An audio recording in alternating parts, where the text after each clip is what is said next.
Well, thank you so much. I'm really excited to be here today with you all. I'm going to take this off so y'all can hopefully hear me a bit better. And I am not offended if you were struggling to hear me. I want you to be able to hear as best you can, so please just put a hand up to your ear and I will do my best to project a bit more. So I am going to be, I'm actually joining you today as a representative of Oak Hill and the Martha Berry Museum. You should have some rack cards or have encountered that where you're seated. So our historic site, for those of you that do not know, sits adjacent to the Berry College campus. So we operate as a part of the school. Our mission is to inspire and educate the curious public and the Berry community through sharing, preserving, complementing the cultural heritage and legacy of Martha Berry and the Berry schools, and all with the aim of drawing in new students, friends, and advocates for Berry College. So our estate is approximately 180 acres. It includes several historic structures, but the two that are pictured here in this slide are the ones that are made available to the public for touring. So we have the Oak Hill home to the left, not to be confused with the building to the right. The Oak Hill home is the home of Martha Berry, the founder of Berry College, and to the right is the Martha Berry Museum. This was purpose-built to be a museum and in 1972, and it's dedicated to preserving and sharing the story of Martha Berry and the Berry schools. Our collection includes school memorabilia, a world-class art collection, and the cultural heritage of Martha Berry and the Berry schools. One of the things that makes our historic home quite unique is that Martha Berry left it and all of its contents to the Berry schools when she passed. So it remains as it was when she lived there. So when you are touring that space, you are truly touring her home. So now that you have some context for the museum and the home I'm representing, I get to share with you the story that is at the core of our mission, how Martha Berry and the Berry schools shaped education in Northwest Georgia at the turn of the 20th century.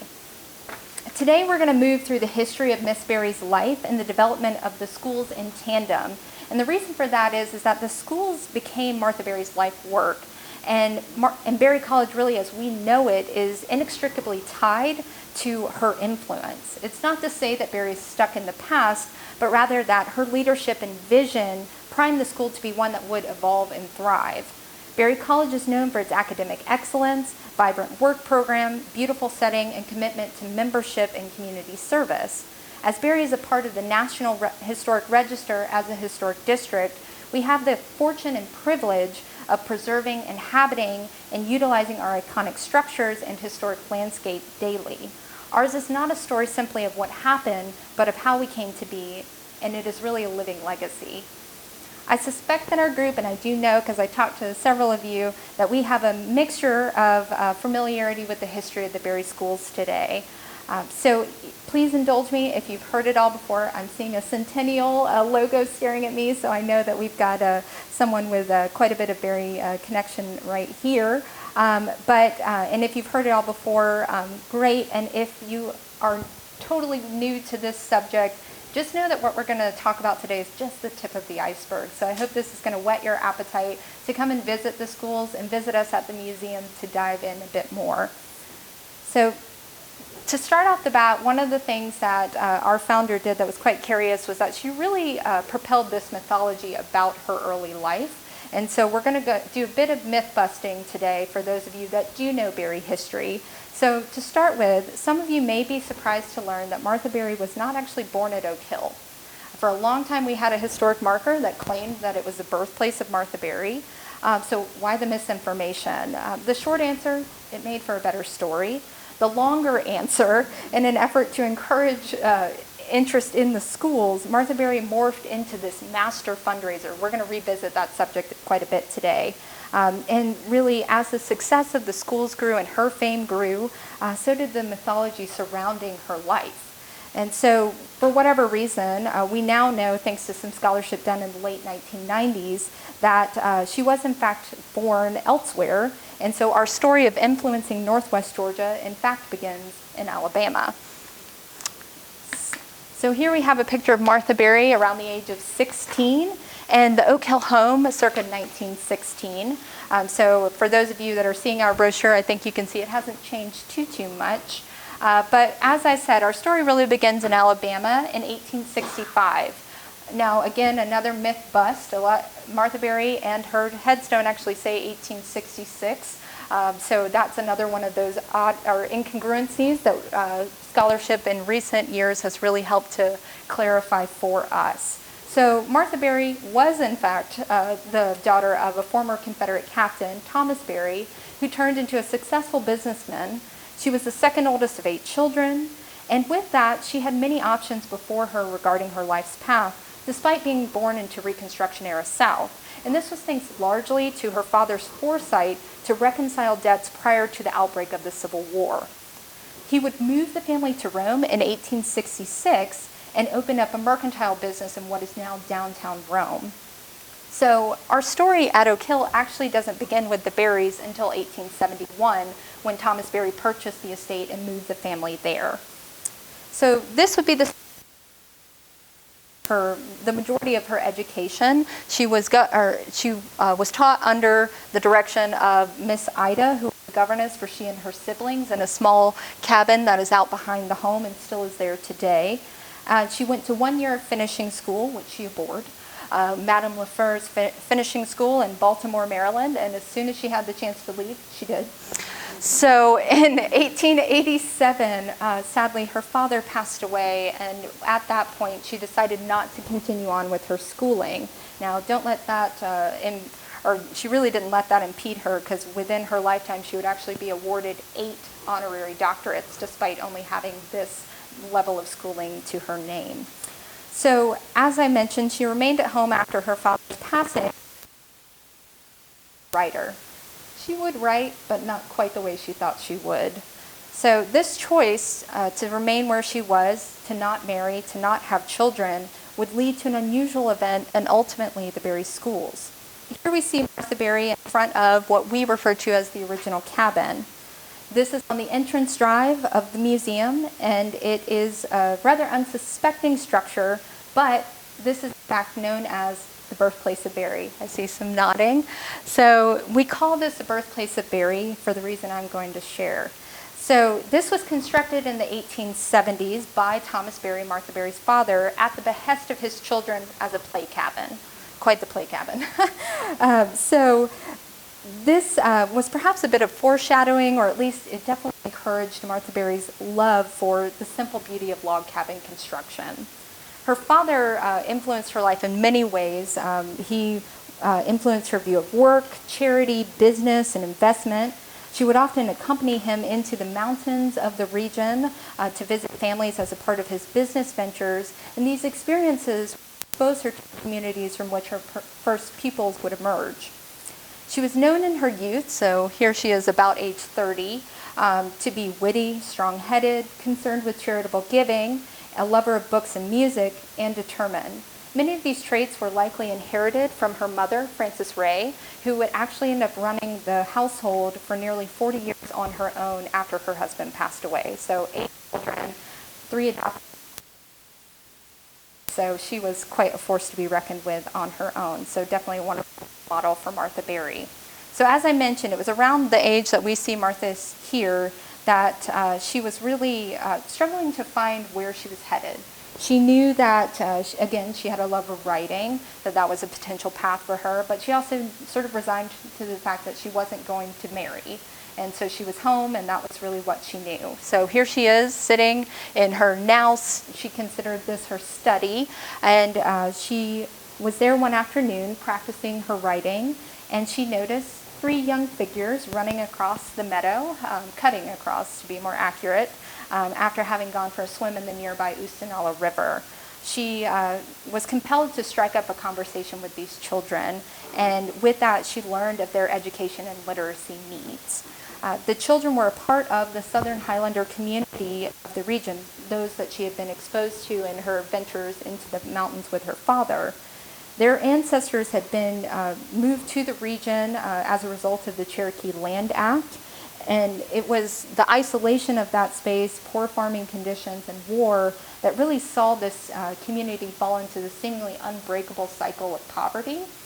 And so though there were schools in the region, they were often private. So this was really preceding those days of public schools in this area. So Martha Berry would learn the depths of the reality of the limitations of the schooling system for this group as she was beginning the schools in earnest. At first, though, she was really just responding to the eagerness of the children to learn. So let's see how eager they were. I think they're pretty eager. So here we see the Sunday school that resulted from the conversation with those young boys. So she didn't try and overextend herself initially. She just started with, we're going to learn some Bible stories and sing some hymns. So Martha Berry and her younger sisters began teaching not only young boys, but other children and some adults from their community how to read and write. The response was enthusiastic, clearly. I can attest to you, if all of those people are in that structure, it would be quite close. So, and you can actually come and see for yourself the space that all of these excited faces were crammed into. So one of my favorite stories that Martha Berry shared was actually in the earliest days of the Sunday school, that they would bring babies, they would bring dogs. Anyone was coming into this Sunday school in an effort to learn. So there was a lot of excitement. So obviously, the space became quite cramped, and so she expanded. So Martha Berry identified that a day school structure would be beneficial to the mountain communities. Her students were moving beyond the Bible stories and learning of hymns and really needing some more advanced curriculum to be set up. So she decided to develop this program that would expect students to attend schools 4 days a week. Now, there were multiple schools actually established simultaneously. So this was just one of 4 different day schools that were established in the area at the same time. So I get a little tired when I start thinking about how many schools were operating and she was having to keep tabs on. Now, the great news is that Floyd County, so the adjacent county to where we are now, where Rome and Berry is situated, actually provided teachers. So these schools were not done just through the efforts of Martha Berry and her sisters, but actually having formal teachers coming and assisting with that. So there was a school at Possum Trot, the Possum Trot community, which is at the base of Lavender Mountain. And this is the one structure from this period of schools that still remains as a part of Berry's campus. So you can still visit it today, hence this picture here at the bottom. But there were 3 additional schools, one at Mount Alto, if you're familiar with the area, Foster's Bend, and then the last one was a whitewashed schoolhouse. And that particular plot was interesting because that location would be what would eventually develop into the Boys Industrial School, which we'll get to in a minute. So that space adjoined the Oak Hill property at the time. So Martha Berry would spend her weeks traveling between these different schools, which were at times 20 miles apart. So she had quite a trek on her little buggy, but of course, making sure that these schools were being looked after. So as I mentioned, this is Possum Trot, the church, and then here is the interior of Possum Trot. One of the things that Martha Berry did as a response to having limited resources for the students to match the enthusiasm was actually to write Bible verses on the walls of the church. So those are still there today, and so you see in the very back, I'm going to see if I can get this to behave, it says God is love. So around that structure it has various Bible verses written. So that was an ingenious way to reach her students. So this was converted, this church, this structure here in the front was actually part of an existing community that was actually a group originally inhabited by freed slaves and then grew into an African American settlement. We have actually been fortunate to get to work with the ancestors of that family quite recently in acknowledging their connection with this space. And so the cemetery that sits behind the church is actually their family cemetery, and so we're very grateful for the opportunity to expand our understanding of this space. So Martha Berry's school was really working in that space while that family and their community was still in existence. So these 3 buildings, there's one here, there's one directly behind the church, and then here, these are 3 classroom buildings that were added later. When we're talking about the earliest Possum Trot School, we're really only talking about this one right here. So while attendance was high at first for these new schools situated closer to the communities they were attempting to serve, it was inevitable that reasons such as responsibilities at home, poor weather, and illness would drop numbers in attendance.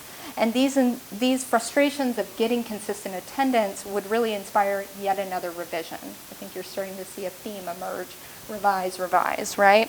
So we enter into the new era. So if you see anything about Berry College and its seal, you're going to see 1902. And that is because we are hearkening to the introduction of the Boys Industrial School in 1902. The reason for that is because this school would be the one that really developed a lot of the foundational pieces that Berry would build upon to be the college that it is today. So the puzzle to solve when it came to assure students would not only attend school, but arrive at the end of their experience with credible and a valuable educational experience that would lift them out of their known world and give them an ability to influence their homes for the better, was really to create an entirely different type of school. It was perhaps Martha Berry's unconventional move into education that kept her open to unconventional ideas about the structure of schools. She assessed the culture of the community she sought to reach and came up with a new school format. Borrowing from military schools and other work-study programs, this school would need to be a boarding school, first and foremost, and it would need to start with boys to help build it. So here we see an example of that. All these gentlemen on that scaffolding are the Berry students of the Boys Industrial School. So, using that 83 acres of land I mentioned with the whitewashed schoolhouse, Martha Berry actually gifted that, or ended up chartering that land as a school. It was a very bold move on her end, given again that she was not married. She really had not established a career for herself. So by choosing to take that, valuable asset she had and charter a school, she was really making a commitment that she couldn't back out of.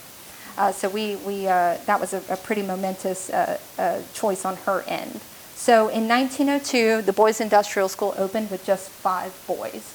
Now I say boys, and you may start looking at this picture and say, those don't quite look like boys. So the median age for some of the earliest schools was actually about 19. And that'll come up again a little bit later, that even though we're talking about the curriculum being elementary or high school or foundational in that way, the student age might fluctuate depending on their comfort with the material. So one of the things that, so the Boys Industrial Schools, students were roughly high school age boys. They either paid what they could to attend the school, worked off debt while attending, or it was a combination of the two. This allowed for the students to sustain their pride by contributing to the cost of their education. This concept will reappear throughout, or really does reappear throughout the early writings of the school, of the dignity of work. It was not uncommon to find in these rural communities in the South a resistance to the idea of manual labor. And the reason for that was sort of twofold, or threefold rather. It was somewhat of an ignorance to the practices of farming due to the physical location and sort of these not ideal farm communities in the mountains. And really the heritage of the South creating a sense that some of this work was really beneath them. So this really had to be overcome in order to make this model work. So with that, we often hear early stories of Martha Berry being right there with them, the students working right along the staff, or alongside the staff, to really make this vision come to life. So the students built their dormitories, they built their classrooms, they grew their food, they washed their own clothes, and for some of the boys, this was a horrific idea, which Martha Berry enjoyed recounting often. So there's some fun there. But all the while they were learning. So they were learning not only the foundational courses that were necessary to propel them forward with just typical education of arithmetic, writing, and whatnot, but they were learning practical skills that would provide security for their future. So one of the things that we do know is that this early model was successful. We had some really outstanding graduates coming from this early school. One of the most notable was actually our first graduate, Clayton Henson. So he would go on to be a lawyer and quite successful in his ventures. And I love we have his report card on display in our museum. He's a straight A student, but he was just one of many of the earliest students that were really thriving past their time at Berry. So now this cabin really exemplifies quite a lot of that early year or the early years. One of the things we know about those first years of the Berry schools was that it really was not easy. It was not glamorous work. There were a lot of hardships. There were a lot of threats of the schools getting closed. So this is again 1902 forward. But Martha Berry and those committed to the idea really dug in and began a crusade to really share their story with those that could help financially sustain this vision. So the cabin pictured here was one of the earliest buildings constructed as a part of the Boys Industrial School. And this is known as Roosevelt Cabin, and we'll talk a little bit about that later as to why it's named that. But it was built in 1902, and it served as a meeting room, an office, and actually a living space for Martha Berry for about 4 years. So if you can imagine the grandeur of Oak Hill, for those of you that have been there to this rustic cabin, you know that she was really taking a very serious approach to looking after these schools. So this building captures one of the really unique aspects of Martha Berry's approach to education and something that she sought to incorporate into her schools, which was building skills and growing knowledge while also developing an appreciation for aesthetics and beautiful spaces. So with the help of Captain John Barnwell, who was the architect behind this structure, Martha Berry's vision of a charming log cabin was realized, and they actually used locally sourced materials for the logs, but actually recycled materials. So those windows were pulled from other buildings in the area. So if you visit this structure today, you'll notice none of them match. So it's known as the most charming spot on campus, and I have to agree, it is absolutely one of my favorite spots to visit. So it was actually a prayer meeting held in this very room, which is just one of the coolest rooms. It's got this inscription on the top of the fireplace that says "Kindle Friendship," which is really quite sweet.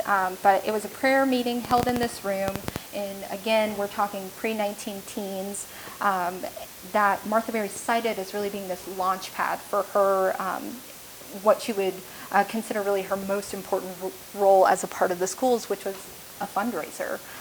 So according to Miss Berry, they were offering prayers, and someone called out, I just wish someone would go and share the story of the Berry schools and bring people and encourage interest. And she kind of looked up and looked around and was like, well, I guess it's me. So she would, really be quite successful in that. So one of her first encounters as a result of that prompting was actually with none other than Andrew Carnegie. And so he would initiate this matching grant of sorts, or matching donation of saying, I'm going to give you $25,000, you raise the other $75,000. And so she took all of those prompts from those benefactors with great vigor, and the results speak for themselves. So she would again make connections with Carnegie, but also Thomas and Mina Edison, Kate Macy Ladd, Emily Vanderbilt Hammond, and perhaps most notably Henry and Clara Ford, who we'll be speaking about in a bit. So these friendships and benefactors would help aid the Berry community through various economic depressions and allow for the continual growth. So one of my favorite quotes from Martha Berry is, "I never was a quitter. I hate the word quit." It just feels very her. But her personal motto was "Prayer changes things," and this is very apt, especially given that it was those prayers of those early students that really prompted her and those that were looking after the schools in the early days to seek out audiences with presidents, business tycoons, and affluent persons of the day. So one of the things that is a pretty frequent misnomer about Berry is that Berry started as a girls' school. But as we've been discussing, that was obviously not the case. But it wasn't too long after the start of the Boys Industrial School that the question was asked what about the girls? Quite the question to ask. But the inquirer was none other than President Theodore Roosevelt. So take it. And this was across the table from Martha Berry in the White House in 1908 as a part of a luncheon there. He had been politely listening to her account of the success of the boys' school, and he just responded with that question of, well, what about the girls? So Martha Berry took this question as an encouragement, and by 1909, so lunch at 1908, 1909, she's putting an ad in the local paper saying, please come and attend the Martha Berry School for Girls. The only trouble with that is that she had not actually consulted the school board about this, so had to kind of ask for forgiveness on that one. But as an alumna of the college, I'm glad she did. So with that, the girls' school, obviously the girls' school would come to fruition, and in 1910, after his exciting time in Africa on safari, at long last, Theodore Roosevelt comes to visit Berry. And so I mentioned Roosevelt Cabin, and that was because Roosevelt Cabin was where they had lunch while he visited. Apparently it was pouring down rain and just a mud pit, but the pictures look nice. But he finally came to visit and see the school that he helped to inspire into existence. So the girls' school functioned much like the boys' school, with the work mirroring the traditional trades for women of the Southern Highlander culture, such as weaving. They would focus more on home economics as the area of study, preparing young women for improving the homestead. And keeping up with trends of the period, Martha Berry embraced this idea of colonial and craft revival, which was taking place in America in the early 20th century. There was this desire to preserve and to reintroduce the music, craft traditions, and other, usage of homemade goods as a way to really keep the remnants of the true American culture alive. So obviously, retrospectively, we might pick that apart a bit more, but there was an earnestness to sort of preserve early America. And so Martha Berry had that manifest itself as the handicrafts program at the college. And so that program would actually continue on as a part of the school curriculum really up through 2003 was, I think, when we shut down our weaving program, which we have since reintroduced, so we didn't stay off that bandwagon for too long. But with this handicrafts program, she also introduced a singing group known as the Berry Ballad Girls. And I particularly like this group because they would spin yarn and play Appalachian folk ballads. And Martha Berry would set them up in hotel lobbies and just take them on tour with her as a way to sort of indicate, we're very on point with the trends of the time of wanting to really save this part of our heritage. So that was how the girls' school functioned in conjunction with the boys' industrial school. Now these are happening simultaneously, but on two separate campuses. So here's a campus plan that never happened. And I show this to you really to give you a sense that, as the school curriculum shifted, as we've been talking about, the campus architecture shifted necessarily.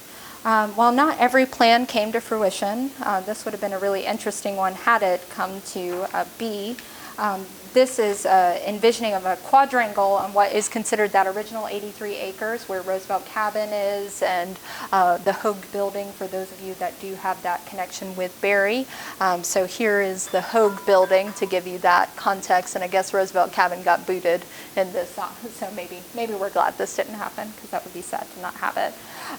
But what we do know is that despite this plan not happening, the school would continue to expand. And so I mentioned that there was this campus, or there was the Boys Industrial School campus and the girls campus, and Berry would continue to work to connect those spaces. List of very incredible and impactful people who helped take Berry from Martha Berry's passing to his time, but he would actually serve as the president for 23 years, which allowed for him to see a lot of change. So it would be under his leadership that Berry would, again, become accredited. It would experience integration, switching to be able to have day students and no longer boarding. So Berry, as we really understand it, came to be or as we recognize it today, really came to be under his direction.